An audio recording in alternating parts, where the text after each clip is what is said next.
हृदय रोग से मुक्ति। साहित्यिक पुरस्कार प्राप्त एक हृदय रोगी चिकित्सक की बेहद लोकप्रिय आत्मकथा का मराठी से अनुवाद चैप्टर 3 क्षणस्थ 3.2।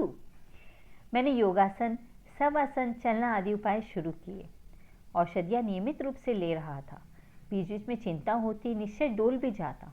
छाती में अन्य कारणों से दर्द होने पर अथवा कभी कभी खूब थकान लगने पर अपना ईसीजी किया करता। बाकी सारे सुधार सुचारू रूप से चल रहे थे।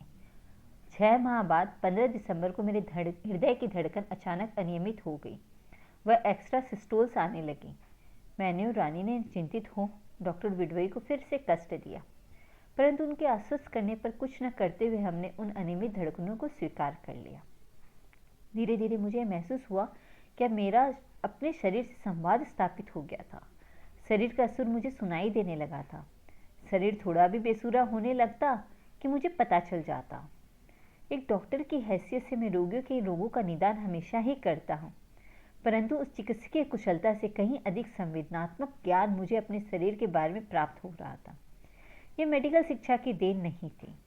यह शरीर की नैसर्गिक निशब्द भाषा प्रत्येक वाणी की समझ में आती है, यदि उनका अपने शरीर से संपर्क टूट न गया हो तो। कई रोगियों को यह शरीर भाषा समझ में आती है। हमारा शरीर ही हमें बताता है, बहुत कुछ बताता है। अगर हम सुनने ना चाहे तो सुन सकते हैं। ये समझ में आते ही मेरा विश्वास बढ़ने लगा कि मेरा हृदय यदि फिर रोगी हुआ तो मुझे स्वयं ही पता चल जाएगा। एक बार मुझे मेरी माँ ने एंजियोप्लास्टी के अनुभव के बारे में बात करते हुए सुन लिया। बोली, तू ऐसा मत बोला कर, मैं नहीं सुन सकती। मैंने माँ से कहा, अरे माँ, ये मैं भूतकाल की बातें बता रहा हूँ। अब मुझे रोग नहीं है। हार्ट अटैक आने वाला होगा तो पहले ही मुझे मालूम हो जाएगा। उसकी चिंता मत कर। अब मैं अपने अंदर के सिग्नल पर ज़्यादा अवलंबित रहने लगा हूँ और मेरा हृदय ठीक है, ऐसा मुझे मन से सिग्नल मिल रहा है। मेरी चिंता कम हो गई और विश्वास लौट आया।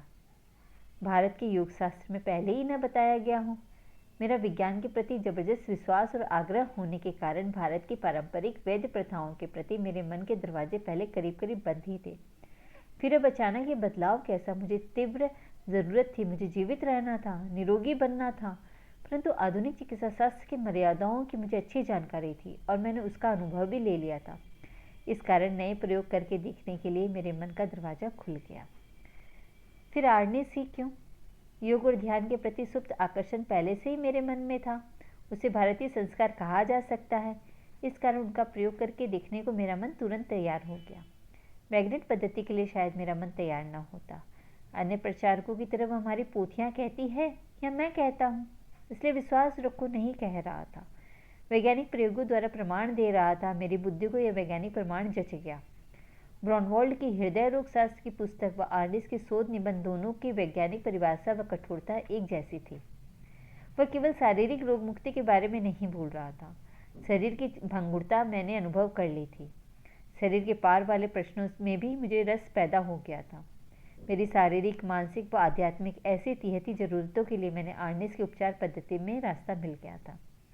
इसके अलावा जिस जीवन शैली का समर्थन आर्निस कर रहा था वह शाकाहारी, अपनी ज़रूरतों को सीमित रखने की, मन और इंद्रियों के निग्रह पर आधारित समाज में मानव से मानव के हृदय को जोड़ने वाली जीवन शैली मेरी सामाजिक निष्ठा के साथ मेल खाती थी। इसलिए मैंने उत्साह से व निश्चय के साथ मैंने उपचार पद्धति व उसके लिए आवश्यक जीवन पद्धति का प्रयोग करके देखा।